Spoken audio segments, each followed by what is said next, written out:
Mr. Ambedkar, why you demand a reservation?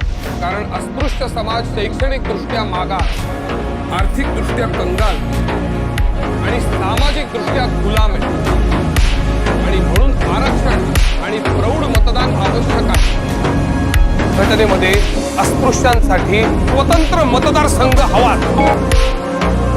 अन्याय करणाऱ्यांपेक्षा सहन करणारा अधिक मोठा गुन्हेगार असतो। उठा, शिका, संघटित व्हा आणि संघर्ष करा, संघर्ष करा। डॉक्टर बाबासाहेब आंबेडकर महामानवाची गौरवगाथा।